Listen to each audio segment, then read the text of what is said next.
전 17장 22절 보시죠. 바울이 아레오바고 가운데에 서서 말하되 아덴 사람들아 너희를 보니 범사에 종교심이 많도다. 내가 두루다니며 너희가 위하는 것들을 보다가 알지 못하는 신에게라고 새긴 단도 보았으니 그런즉 너희가 알지 못하고 위하는 그것을 내가 너희에게 알게 하리라. 우주와 그 가운데 있는 만물을 지으신 하나님께서는 천지의 주제신이 손으로 지은 전에 계시지 아니하시고 또 무엇이 부족한 것처럼 사람의 손으로 섬김을 받으시는 것이 아니니 이는 만민에게 생명과 호흡과 만물을 친히 주시는 이심이라.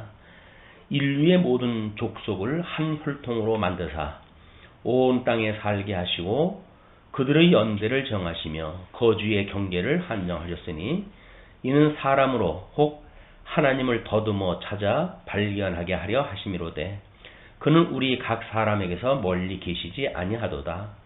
우리가 그를 힘입어 살며 기동하며 존재하느니라. 너희 시인 중 어떤 사람들이 말과 같이 우리가 그의 소생이라 하니 이와 같이 하나님의 소생이 되었은즉 하나님을 금이나 은이나 돌에다 사람의 기술과 고안으로 새긴 것들과 같이 여길 것이 아니니라. 알지 못하던 시대에는 하나님이 간과하셨거니와 이제는 어디든지 사람에게 다 명하사 회개하려 하셨으니 이는 정하신 사람으로 하여금 천하를 공의로 심판할 날을 작정하시고 이에 그를 죽은 자 가운데서 다시 살리신 것으로 모든 사람에게 믿을 만한 증거를 주셨음이니라 하니라. 예, 오늘 확인할 내용은 25쪽입니다.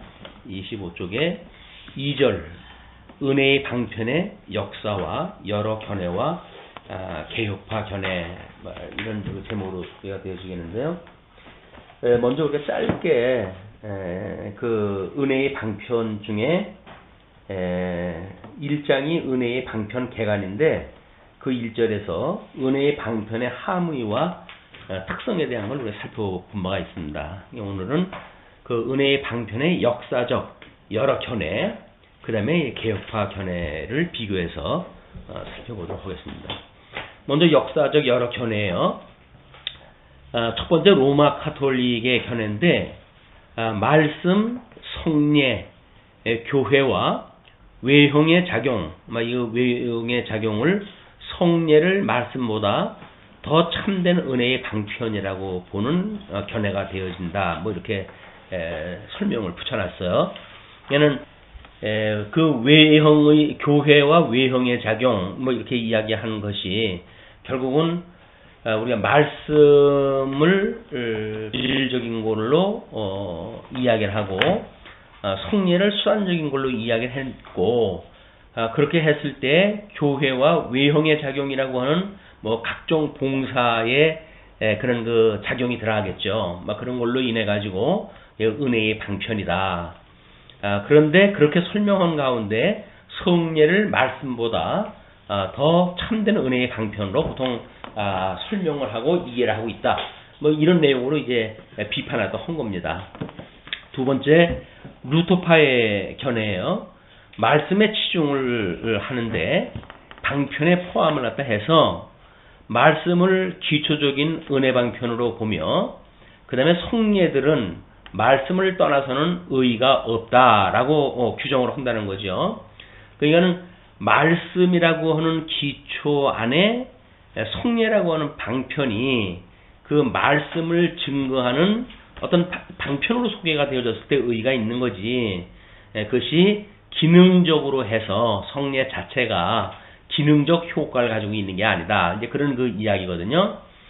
요즘은 나름대로 또 이제 그 성례의 과학적 성찰이니 이런 걸로 해가지고 그것이 성례를 이렇게 말씀을 기초적인 은혜의 방편으로 보고 거기에 성례라고 하는 그거를 의미를 이야기하는 그 루터파의 견해하고는 전혀 다른 그런 쪽에 또 주장을 하는 사람들도 없지 않아 있습니다.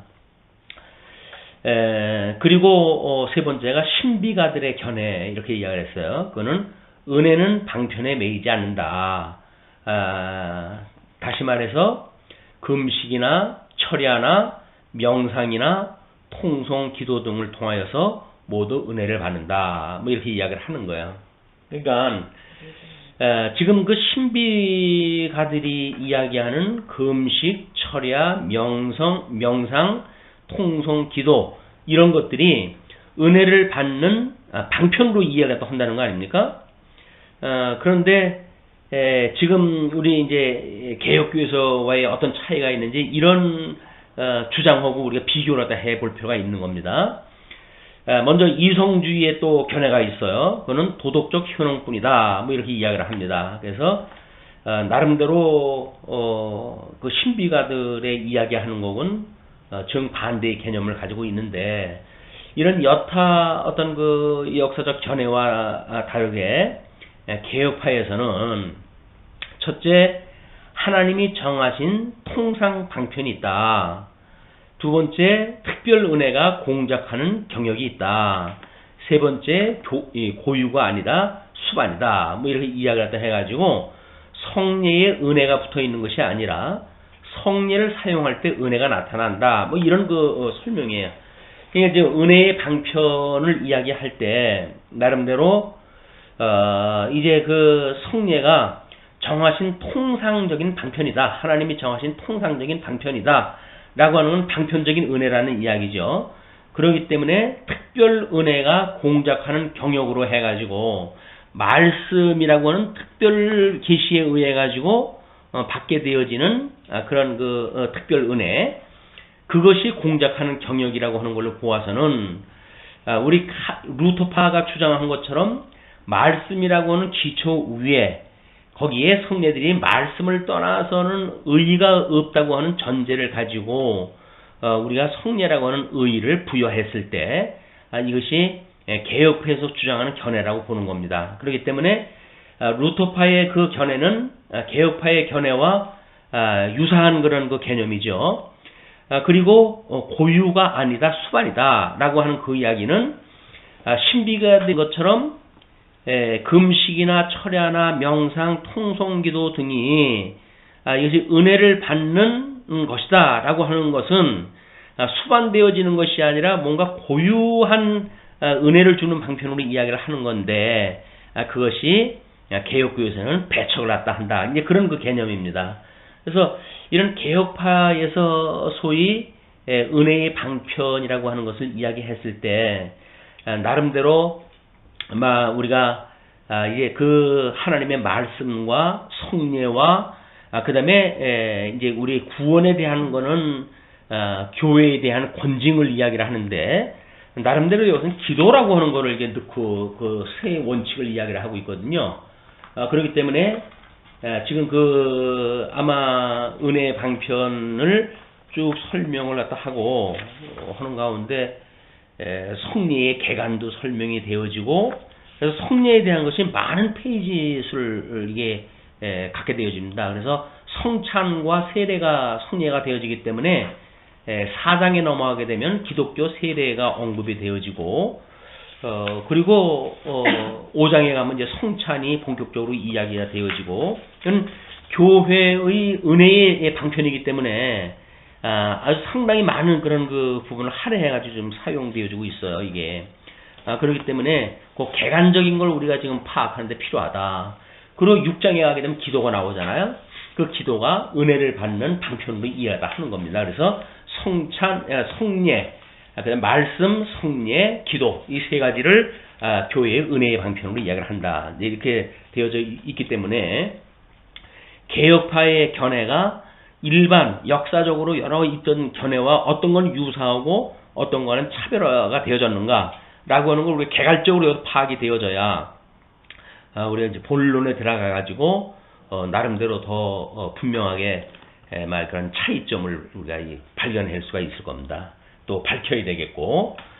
자, 네 번째는 하나님의 말씀의 근본적 지위라고 했어요. 하나님의 말씀의 근본적 지위. 그러니까 근본적 지위라는 이야기는 그 하나님의 말씀이 그 기초, 은혜의 방편으로 본다라고 하는 루터파의 그런 그 견해의 이야기입니다. 또 하나님의 말씀이 지식의 원천이다라고 이야기를 하고 있어요. 그래서 이유는 말씀이 하나님을 알게 한다, 신지식을 준다 이렇게 이야기를 하고 있기 때문에 이런 이야기는 우리가 성경이 우리 기독교의 유일한 계시의 종교라고 하는 걸 드러내는 일이고 하나님의 영광을 계시한 일이고 하나님이 어떠한 분인가를 계시했던 것이 성경이다. 이제 보통 우리가 이렇게 이야기를 하고 있잖아요. 이거는 성경이라고 하는 것은 기독교에서 가장 이게 기본적인 텍스트예요. 이게 성경을 떠나가지고 다른 이야기를 아무리 해도 소용이 없는 겁니다. 그래서 아까 우리 사도행전 그 내용도 읽었지만은 하나님께서 그 믿지 않는 사람들을 위해 가지고는 때로는 모르는 신에게 자기네들은 예배를 한다고 그러는데 그것이 무엇인지 내가 알려주겠다라고 해가지고 하나님에 대한 그 복음을 증거하고 그러지 않습니까? 그러니까 일반 계시적으로 알고 있는 그런 그 개념은 성경이 기반으로 되어져 가지고 이것이 옳으냐 그러냐가 가름돼야지 성경을 떠나가지고 현상을 가지고 교회가 옳은 교회냐 뭐 바른 교회냐 아니면 뭐 이제 어떤 세속화되어져 가는 교회냐라는 걸 분별할 수가 없는 거예요. 그러니까 말씀을 모르고 현상을 봐가지고는 그동안 교회사 2000년 동안 끊임없이 교회의 어려움이 그겁니다. 교회에 말씀을 근본으로 해가지고 말씀이 진리가 선포되어지는가가 중요한데 사람들은 진리가 선포되어지는가라고는 진리에는 관심이 없고 거기에 뭐 나름대로 윤리적인 거냐 또는 그걸로 해서 부흥 발전하느냐 뭐 그걸로 해가지고 나름대로 효과가 있느냐라고 하는 걸로 이해를 하기 때문에 이 말씀이 기본적인 은혜를 받는 방편이라고 하는 것이 배제되어지게 되면 우리는 신앙생활을 엉뚱한 신앙생활을 하게 되어지는 거예요. 교회사에서 교회론에서 특별히 은혜의 방편을 이야기하는 것은 그런 이유 때문에 중요하다. 우리가 그렇게 은혜의 종교라고 이야기를 하잖아요. 예수를 그리스도로 믿는 것이 하나님께서 은혜를 주셔야 깨달을 수가 있는 거고 은혜를 주셔야 믿을 수가 있는 거고 모든 것들 은혜로 주시는 건데 그럼 은혜를 우리가 어떻게 얻습니까? 라고 하는 그 이야기가 은혜의 방편에 대한 이야기란 말이에요. 그렇기 때문에 그 은혜의 방편을 교회에서 언급되어진 것은 타당하다 이렇게 볼 수가 있는 겁니다.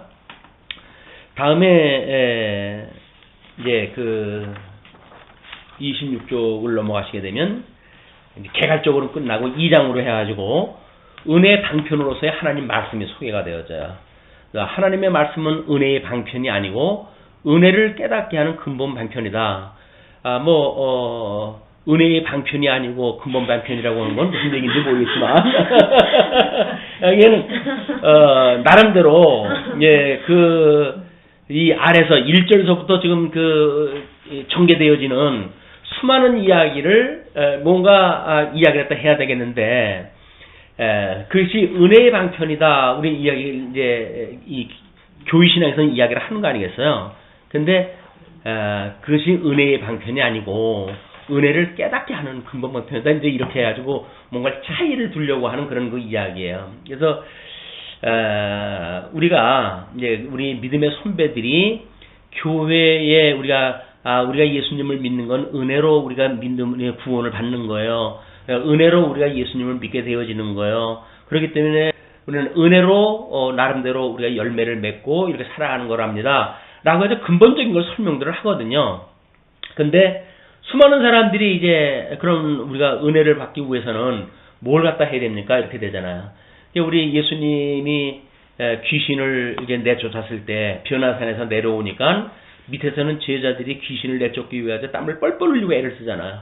근데 예수님이 올 때까지 그걸 이제 쫓아내지 못하니까 예수님이 내려오는 걸 보고 청년의 아버지가 와가지고 우리 아들 좀 살려달라고 그렇게 이야기를 하잖아요. 당신들 제자한테 맡겼더니 도저히 이게 안 됩니다. 라고 이야기를 하니까 이제 말씀이신 예수님이 오신 거 아니에요. 그러면 우리가 은혜라고 하는 그것이 하나님께서 우리를 창세전에 선택을 해서 그리고 우리가 선택되어진 백성들을 우리 생애를 통해 가지고 불러내시고 그걸 우리가 구원의 서정이라고 이렇게 이야기를 했잖아요. 그러면 하나님께서 선택을 갖다 하시고 우리를 불러서 소명을 갖다 하는데 우리가 죽어져 있기 때문에 하나님이 부르실 때 대답을 할 수가 없으니까 하나님 죽었던 우리를 살아나게 하시고 그리고 우리를 불러들이게 하신단 말이야. 우리가 비로소 하나님을 봤을 때 우리가 죄인인 걸 깨닫게 되어지니까 회개를 다 하게 되어지고 하나님께서는 우리 이 회개하는 그 우리들의 심령에게 믿음을 주신단 말이야. 이 믿음을 보시고 하나님께서 우리한테 의롭다고 칭해 주시고 그리고 우리를 양자를 갖다 삼으시는 거거든요. 그래서 이 양자 삼는 데까지가 보통은 뭐 선택은 영혼에 그런 그 속해져 있는 범주라고 한다면 소명서부터 양자라고 하는 이 범주는 사실은 일시적인 거야. 동시력으로 이게 우리한테 오게 되어지는 겁니다. 예. 그러니까 우리들한테 이것이 일시적으로 온다고 한다면 우리가 뭘 하기도 전에 이게 오는 거니까 이걸 은혜로 보는 것이 너무나 이 당연하니 하나님의 구원의 역사는 은혜로 주어지는 거다. 그런데 양자가 되어지는 때로부터 이제 하나님을 우리가 아버지라고 부른 때로부터 드디어 신앙생활을 하게 되어지는데 이거는 하나님께서 보통 우리가 거저 주셨다 이렇게 이야기를 한단 말이에요. 그러면 하나님이 거저 주신 것이 이것만 거저 주신 거 아니죠. 그런데도 불구하고 우리는 칭의라고 하는 뭐 우리 이제 이신득이라고 하는 그런 어떤 신앙적 표현 때문에 칭의를 받아가지고 하나님의 아들이 됐다. 그러므로 우리는 구원을 받았다 이렇게 이야기를 하는 데서 오해가 있게 되어지는 거예요. 그런데 성화, 견인, 영화 이거에 이를 때까지 이것이 우리 나머지 예수를 믿는 사람들이 은혜 가운데 이렇게 살아가는 일이란 말이에요. 그러니까 우리가 선택으로부터 양자가 되어진 건 하나님의 은혜고 그 다음에 하나님의 은혜의 아들이 되어졌으니까 이제는 성령의 도움을 받아가지고 내가 이렇게 살아가야 된다고 생각이 들기 때문에 하나님의 은혜라고 하는 걸 놓치게 되어지는 거예요. 그렇기 때문에 우리 칭의에 대한 여러 가지 해석에 대한 문제, 왜 예수님을 믿는 사람들이 처음에 믿었던 그런 그 믿음 생활을 떠나가지고 전부 이상하게 신앙생활을 하느냐, 자기 이해관계에 의해 가지고 뭐 어떻게 교회 생활도 자기의 멋대로 하게 되어지고 이렇게 되어지느냐, 이런 그 문제는 여기서 주는 은혜를 놓치고 있는 거예요. 하나님께 주시는 은혜로 우리가 성화도 되어지고 견인까지 되어지고 하나님은 우리 이 육신의 장막을 벗어버리게 되면 영원한 이런 가운데 하나님의 자녀로 살아가게 되어지는데 이게 뭐 은혜로 되어진 거란 말이에요. 그래서 우리가 나름대로 막 이런 그 내용들을 막 이것까지 우리가 뭐 성경을 통해서 배운 공부라고 한다면 삶을 통해서 끊임없이 이것이 하나님의 은혜라고 하는 걸 깨달아야 되는데 주님의 몸된 교회에 우리가 이제 들어와가지고 과연 은혜의 방편이 뭡니까? 이건 은혜의 방편이 뭐 그냥 주신 거 아니에요. 이건 그냥 주셨다고 하는 것이 성경을 통해서 배워야 되니까 이 성경의 권위에 의해 가지고 우리는 하나님 나를 이렇게 아들로 삼아 주셨구나. 복음을 깨닫게 되어지면 여기는 알게 되잖아요.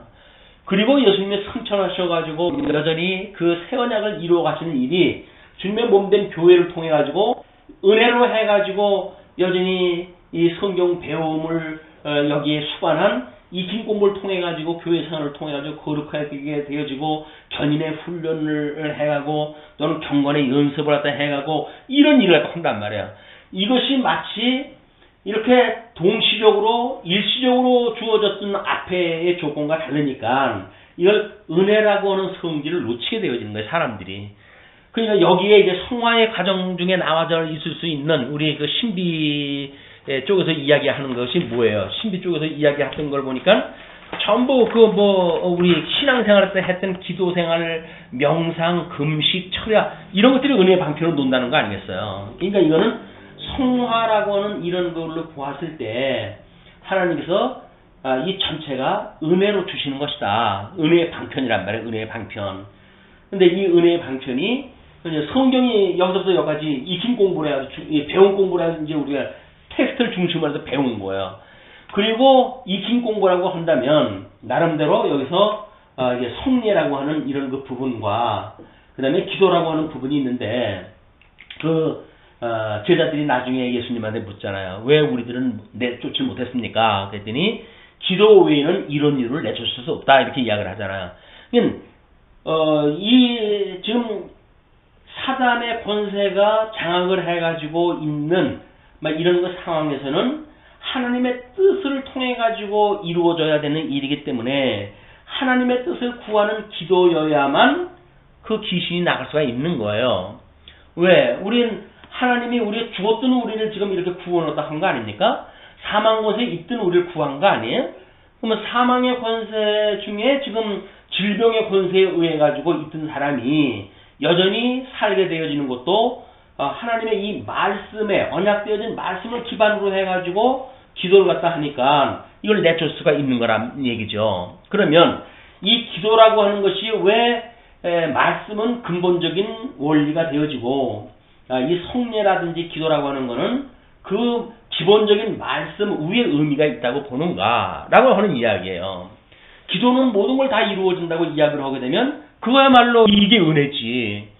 근본적인 은혜 아니에요? 무조건 구하면 되어지는 거니까. 근데 말씀이 전반적으로 근본적인 원리고 은혜의 원리고 그 기초 위에 성례도 기도도 이것이 은혜를 주는 방편이다라는 이야기는 우리가 하나님의 뜻이 무엇인지 어렸을 땐 모르잖아요. 교회 생활을 해가면서 성경을 배우다가 보니까 하나님의 기뻐하시는 뜻이 뭔지를 알게 되어지고 그 기뻐하시는 뜻이 무엇인지가 분별되어지니까 하나님의 뜻을 구하는 것이 기도란 말이에요. 그래도 그 뜻이 이루어졌을 때 내가 하나님의 뜻을 알았던 것이 분명하네. 하나님의 이 뜻을 알고 기도했더니 정말 뜻대로 되어졌네. 하나님의 뜻대로 이루어지는 거 보니까 하나님이 나하고 함께 계셔. 라고 하는 거를 이 긴 공부를 통해 배우게 되어지는 거란 말이에요. 그래서 기도가 필요한 거예요. 우리는 이제 과거에 기도한다고 이루어지나? 라고 이야기했다 했는데 기도라고 하는 거는 이루어지느냐 안 이루어지느냐라고 하는 데 있는 것이 아니라 우리가 은혜를 받고 있는가 안 받고 있는가에 대한 검증들이에요. 검증. 성례도 마찬가지예요. 성례라고 하는 것이 우리가 세례를 받고 있는 그런 그 문제가 꼭 세례를 받아야 우리가 구원받나? 이런 문제가 있을 수 있죠. 세례라고 하는 것은 예수님과 함께 죽고 예수님과 함께 살았다고 하는 신앙 고백을 하게 되면 그것이 세례지. 천주교처럼 우리가 죽는 사람 쫓아가가지고 세례를 줘야 구원받는단 말이야?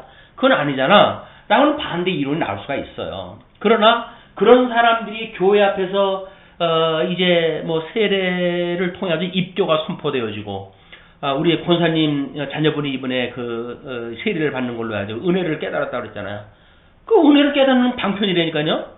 그걸 보고 정말 하나님이 함께 하시는구나. 예수님과 함께 죽고 예수님과 함께 살았다고 하는 신앙 고백을 그동안 여러 가지 어려운 관계로 해가지고 교회 생활을 포기까지 했다가 어느덧 교회 생활을 다시 시작을 하더니 주님 옆에 그걸 신앙으로 고백한 거예요. 내가 이제는 예수님과 함께 죽었기 때문에 세상의 것들에 대한 걸 버리고 오직 하나님의 뜻을 위해서 살겠어요. 라고 하는 신앙 고백을 했단 말이에요. 이게 주님의 몸된 교회 선포가 되었어요.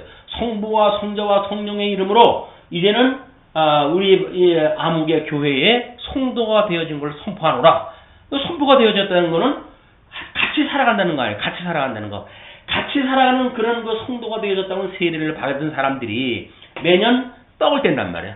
떡을 떼어진 게 뭐예요? 우리가 떡 한 덩어리를 떼어가지고 나눠주는 걸 봐가지고 우리가 마저 지체였었지, 우리 한 몸이었었지, 이걸 깨닫는 기회가 되어지니까 이게 은혜의 방편이란 말이에요.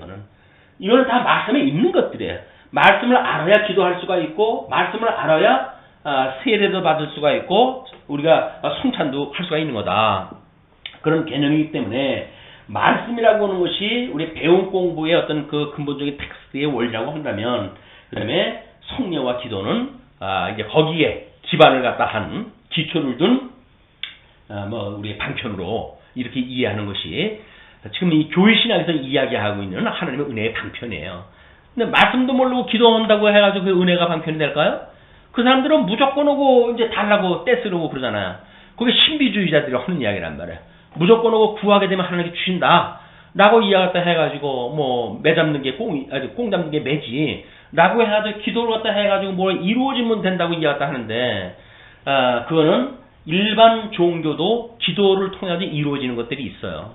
그럼 그게 하나님께 기도를 갖다 해가지고 하나님께 들어주신 건가요? 아니잖아요. 마귀가 들어주는 거예요. 다른 잡신이 들어주는 거예요. 그걸 오해를 하게 된다면 뭐가 되어지면 된다고 이게 하나님의 일이라고 보여지는데 아니 다른 사람이 들어준다고 한다면 마찬가지죠. 구약 사람들이 우상 숭배했던 것이 뭐예요? 아니 하나님 한 분만 섬기면 되어지는데 왜 우상이 필요하죠? 눈에 보이는 우상을 섬기니까 뭐가 잘 되는 것처럼 보여진단 말이에요. 그냥 우상 섬기는 거예요. 그냥 그것이 기도하는 것이 만사가 뭐 이게 이루어지는 것도 아니고 세례받고 성찬하는 것이 근본적인 은혜를 받는 수단이 아니다. 그래서 죽어가는 사람한테 쫓아가지 가가지고 뭐 우리가 이제 견진 은혜라고 이렇게 이야기했다 하는데 그런 걸 주어야 구원을 받는다고 하는 그런 그 문제가 기능적으로 해석을 하다 하는 문제란 말이에요. 이 다 기능의 포커스가 맞춰지게 되어지면 전부 오류가 있는 거예요.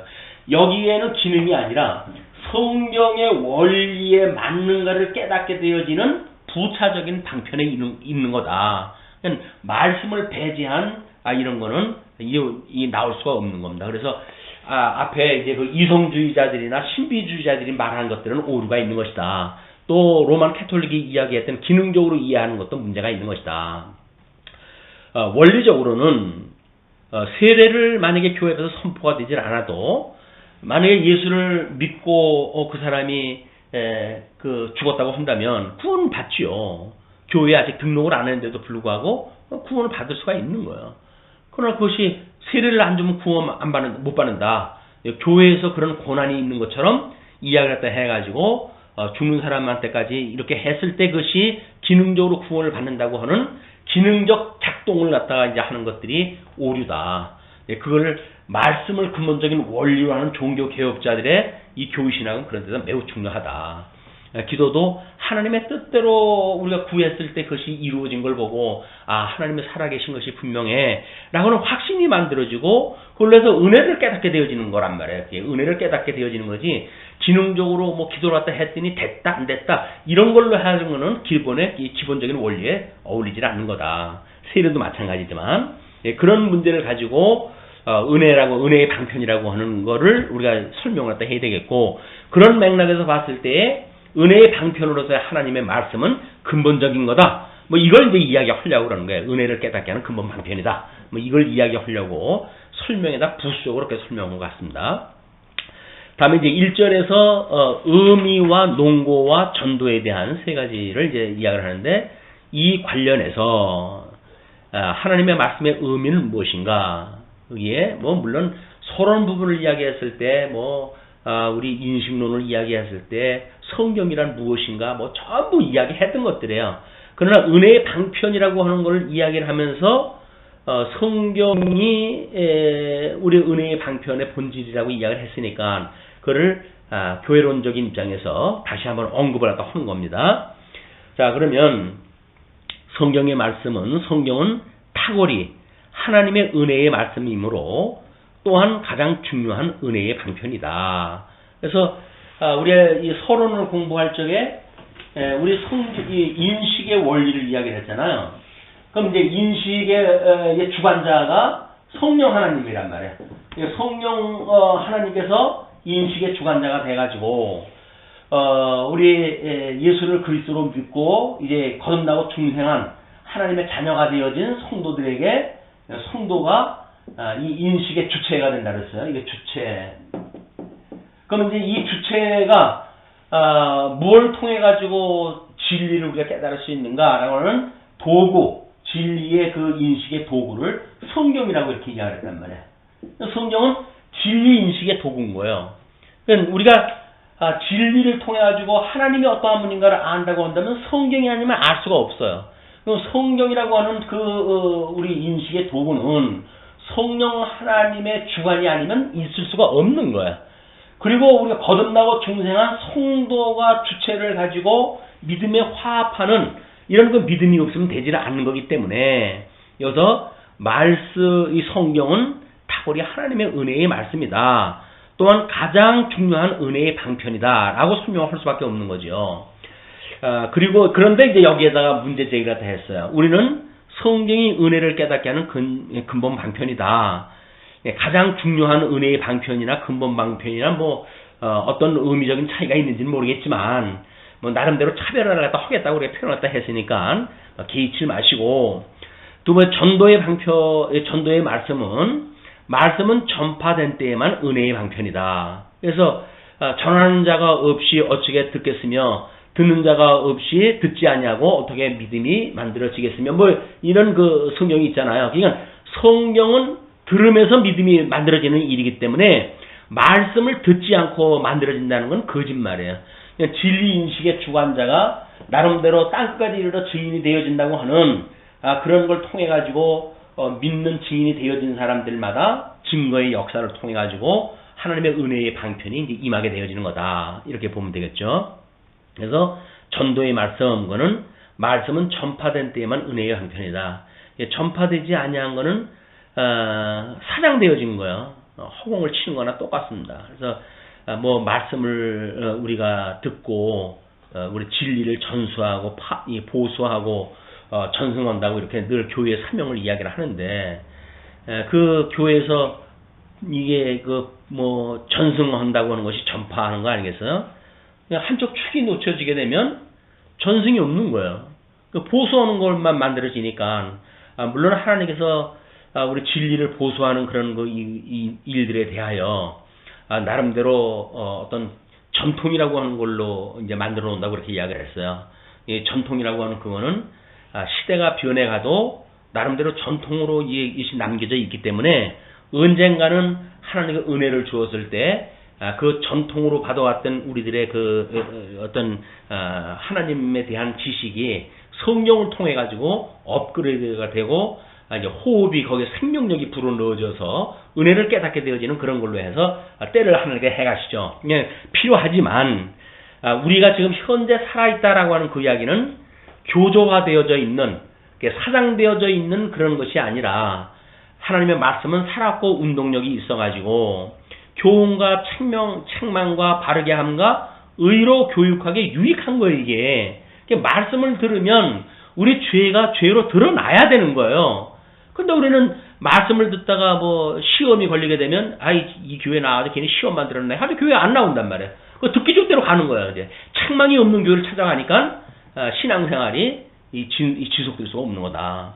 책망이라고 하는 성령께서 우리한테 주시는 책망이기 때문에 우리 죄를 깨닫고 하나님의 은혜를 깨닫게 되어지는 도구로 이제 우리를 갖다 주시는 일이기 때문에 책망이 필요하고 그리고 교훈이 그 책망과 또 의로 교육하고 우리를 바르게 하는 일들의 유의가 다 한데 그것이 왜 그렇게 한다고요? 이는 우리로 하여금 온전케 하려 하신다. 온전케 예수보다 형상을 닮아가도록 우리 영화에 이르기까지 이걸 위해 가지고 하나님의 말씀이 살아있어서 운동력이 있어가지고 말씀이 역사를 갖다 하는 거예요. 말씀을 공부하게 되면 말씀이 언약대로 이루어 가시는 성취의 역사가 그것이 우리들로 하여금 그렇게 믿음을 주어가지고 은혜로 믿음을 주어가지고 살아가게 하신단 말이에요. 우리는 그걸 모르게 되면 내가 해야 된다고 생각이 드니까 하나님 앞에 가가지고 나중에 내가 이러기도 하고 저러기도 했어요 라고 이야기할 수밖에 없는 거예요. 근데 그렇게 되면 하나님이 모른다고 그러니까요. 우리가 주님 제가 이러기도 하고 저러기도 했어요 그랬더니 주님께서 난 너 모르는데 이렇게 해버린다니까. 어떤 자를 우리 주님께서 돌아본다고요? 나는 주님을 위해서 한 것이 아무것도 없어요 라고 이야기를 했을 때 아니란다.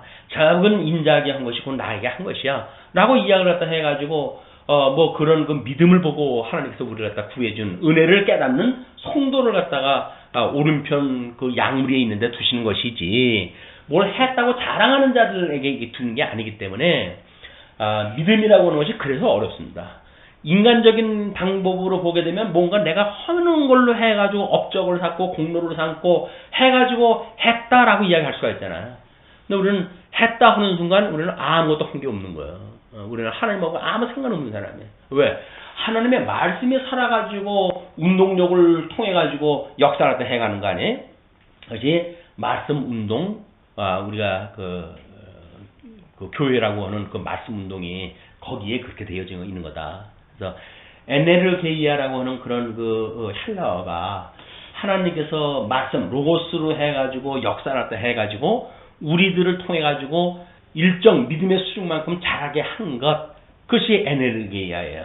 우리가 그게 이루어졌단 말이에요. 말씀이 우리들한테 역사들이 이루어진 거예요. 그거를 우리가 뭔가 노력을 해가지고 되어졌다든지 공로주의자들처럼 그렇게 하는 거는 하나님의 은혜를 깨닫는 방법이 아닙니다. 그냥 순전히 하나님의 말씀이에요. 그러니까 우리는 오직 의인은 뭘로 산다고요? 믿음으로 사는 거라니까요. 아, 주님께서 이렇게 해가시는군요. 그걸 믿는 믿음으로 사는 거예요. 지금 하나님 보좌 우편에서 우리 주님께서 여전히 우리들을 통치를 갖다 하고 대주제가 되셔가지고 빛의 자녀든 어둠의 자녀든 모든 것들을 통일시키고 하나님께서 지금 통치를 갖다 해가신다고 하는 거를 우리는 믿는단 말이에요. 그 믿는 게 뭐예요? 나로 하여금 성장하게 하시는 것이 주님이로군요. 저한테 오늘 이렇게 하루를 살아가게 하시는 게 주님이군요. 라고 하는 걸 깨닫게 하시는 일이다. 예, 근본적인 것이 하나님의 말씀이라고 하는 것이 매우 중요한 겁니다. 그 다음에 은혜의 방편으로서의 농고를 이야기를 하는데 성경적 농고는 대사명이다. 뭐 이렇게 이야기를 했어요. 그래서 이제 마태복음에서는 그거를 내가 너에게 분부한 모든 것을 가르쳐 지키게 하라 이렇게 이야기를 하잖아요. 그럼 지키게 하라라고 하는 그것이 우리가 지키게 하는 건가요? 주님께서 여기서 명령을 갖다 했으니까 그게 이제 성경의 오해란 말이에요. 우리 이 복음서의 내용들은 예수님께서 언약을 하신 거라 그랬잖아요. 새로운 언약을 하신 거라 그랬잖아요. 그 새로운 언약은 뭐예요? 주님께서 친히 이루시겠다는 거예요. 그걸 서신서를 통해 가지고 지금 그렇게 가르쳐 지시게 하는 땅끝까지 증인이 되게 하리라 라고 나오잖아요. 하라가 아니라 하리라. 너희는 땅까지 이르러 나의 증인이 되리라 라고 묻는단 말이에요. 그럼 될 것이라고 하는 거는 이미 이렇게 약속을 했으니까 그게 될 것이라고 하는 주님의 말씀이기 때문에 우리는 그렇게 믿는 거야. 아, 나를 주님께서 증인을 삼아가지고 이렇게 해가신다는 이야기로군요. 이게 믿어져야 되는데 아니 뭐 아무리 주님께서 그런 뭐래 내가 안 하면 그만이지 내가 해야 되는 거지 라고 해가지고 주님 말씀보다 자기를 갖다 위에다 놓는다든지 이렇게 되어지게 되면 성경적 농고에 이게 어울리지 않는 것이다. 그래서 대사명이라고 하는 그런 그 이야기도 주 안에서 주님께서 성령이 임하시면 너희들이 권능을 받고 라고 이야기를 하잖아요. 성령의 이 주관자이신 성령의 권능이 없으면 우리는 입 하나 띄울 수가 없는 거예요. 그래서 성령께서 권능을 받고 그렇게 됐을 때 우리는 예루살렘과 온 유대와 사마리아와 땅까지 이르러서 증인이 될 수 있는 것이다 라는 내용입니다. 자, 그래서 대사명의 말씀으로 사도들은 복음의 말씀을 전파했다. 사도들이라고 하는 것은 신약성경이 기록되어지기 전이기 때문에 우리한테 계시를 위해 가지고 하나님 특별히 쓰신 그런 그 사역자들이죠. 근데 뭐 변아무개 목사가 이제 통합 측에서 이번에 이단에서 해제를 시켜줬는데 그 사람은 지금도 이 사도와 선지자가 있다는 거예요. 지금 이 시대에 이렇게 이야기를 하는데 그건 성경과는 오류입니다. 성경은 계시로서 완성이 다 된 거예요. 1.1에 더하거나 감하면 안 돼요. 지금 선지자가 있고 사도가 있어가지고 그 말씀에다가 덧붙일 수 있는 사람이 있다고 한다면 그거는 마귀의 역사입니다. 성경은 1.1에 더하거나 감할 수가 없어요. 이미 성경은 완전 부분에 다 완성이 되어진 거예요. 그렇기 때문에 우리는 그 성경을 어떻게 이해를 하는가에 대한 문제고 그 말씀을 어떻게 우리가 보는가의 문제지 거기다가 무슨 예언의 능이 있어가지고 성하지 않은 걸 덧붙일 수 있는 계시의 역사가 있다든지 하게 되면 큰일 나는 역사예요. 신비주의자들이 말하는 그런 그 일들이 어떤 의미인지도 모르고 통합층에서는 이번에 그분에 대한 걸 이제 사면을 갖다 해줘가지고 이쪽 보수 쪽에서는 뭐 난리가 났어요. 그런 그 부당하다라는 걸로. 그러나 이런 신학적 배경이 없으면 아니 뭐 순복음교회도 맨 그러고 그러는데 왜 그 사람만 그걸 가지고 이단이라고 그러냐 이런 논리가 나오잖아요. 이미 이단을 분별할 수 있는 신학적 구조는 깨져버렸어요. 우리 보수주의에서 이야기하고 있는 정통주의가 무엇인가에 대한 이런 개념이 깨져버렸기 때문에 이제 그 앞으로는 이단이 아닌 걸로 우리는 한 교회를 이루고 살아갈 수밖에 없는 환경이 있게 되어지는 거야. 더욱 하나님의 말씀을 분별하지 않으면 우리는 적과의 동침이 불가피합니다. 자, 그리고 이제 그 문제 제기를 여기서는 이렇게 이야기를 했어요. 하나님의 말씀을 전파하면 구원을 얻기에 은혜의 방편이라고 한다. 그러나 우리는 구원이 영원전에 선택되어지는 은혜를 성경 말씀으로 깨닫게 되어지는 것을 말한다. 이렇게 이야기를 하잖아요. 이거는 예정론을 이야기를 하는 거니까 맞아요. 예정론에 그걸 부정하는 것이 아니에요. 그러나 예정되어진 사람들이 예정되어졌기 때문에 성경 말씀을 전파받지 않아도 말고 구원되느냐? 그게 아니란 말이에요. 우리가 창세전에 예정되어졌다고 하는 것을 선택받기로 예정되어졌던 걸 뭘로 드러나느냐?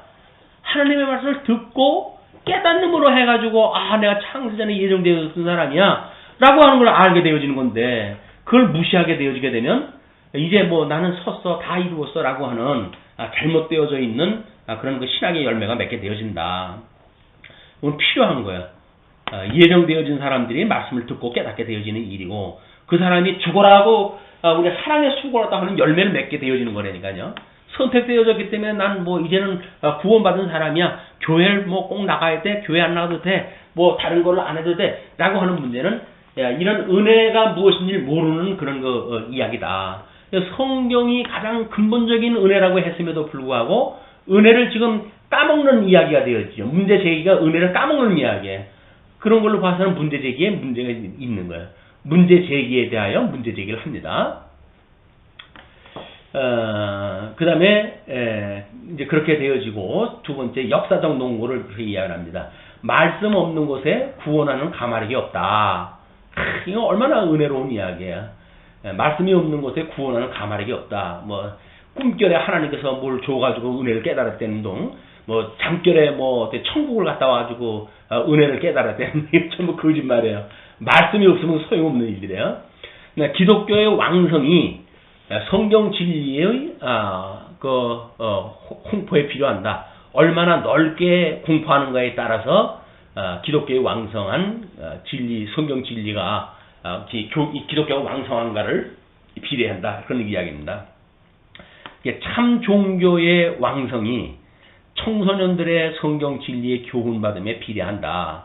이것이 이제 한국교회 아픔이라는 거예요. 엉뚱하게 뭐 좀 생긴 청소년들은 이단 무리 쪽한테 다 빨려나가고, 이 개혁교회 말씀 중심으로 해서 가르치는 교회는 점점 청소년이 줄어드는 이런 이 현상은 이 참 종교의 왕성이 그 조짐을 우리가 보여줄 수 있는 현상이기도 하죠. 교회사를 보면 하나님의 말씀을 듣고 구원을 얻는다. 그런 설명을 곁들였습니다. 세 번째, 말씀의 전도, 그리스도를 통함. 그만이 그의 교회를 모으시고 그의 백성에게 말씀하시어 구원에 이르게 한다. 그를 문제제기하기를 전통신학의 목적은 구원에 초점을 맞춘다. 이렇게 이야기를 하는데, 그러나 성경은 하나님의 영광이다. 뭐 이렇게 이야기하고 있어요. 그런데 이거는 전통신학의 목적을 이야기하는 것이 아니라, 지금 말씀으로 전도를 갖다 했을 때 그리스도를 통해 가지고 전도를 갖다 한다는 이야기를 지금 하고자 하는 거지, 성경의 근본적인 그 목적이 무엇이냐라고 하는 걸 이야기가 아니기 때문에 지금 이 위치에 맞지 않는 이 문제 제기예요. 문제 제기도. 그건 근본적으로 저 성경관을 이야기했을 때 할 일이지, 여기서는 그 성경이 진리라고 하는 걸 대전제로 해가지고 지금 이걸 해가는 일이기 때문에, 과정 논리를 갖다 할 때 근본적인 논리를 제시해야 하는 문제 제기하는 거는 입을 갖다 공호게 하는 방법입니다. 근데 그거는 그렇게 지혜로운 방법이 아니에요. 진리를 우리가 뭔가를 비교하고 그래서 전승시키고 더 확대시키고 하는 데에는 아주 매갈이 없는 방법입니다. 두 번째, 교회에 의한 파송. 교회만이 전도할 권한을 가진다. 교회만 전도자를 파송하는 것이 아니라고 문제 제기를 했어요. 교회라고 하는 것이 의미가 뭔지 모르기 때문에 그러는 거예요. 교회라고 하는 것이 예수 그리스도를 믿는 사람들이 모여져 있는 곳을 교회라고 그러지 않아요? 그러니까 마땅히 증인들이 거기서 나오는 건 맞는 일이죠. 근데 그걸 형식적인 교회로 이야기를 한다면 형식적인 교회가 전도자를 파송하는 건 아니잖아요. 지금 본질을 왜곡하는 이런 그 문제제기는 오히려 본질을 호도할 수밖에 없다. 그건 온전한 문제제기가 아닙니다. 그 다음에 권위적인 선포.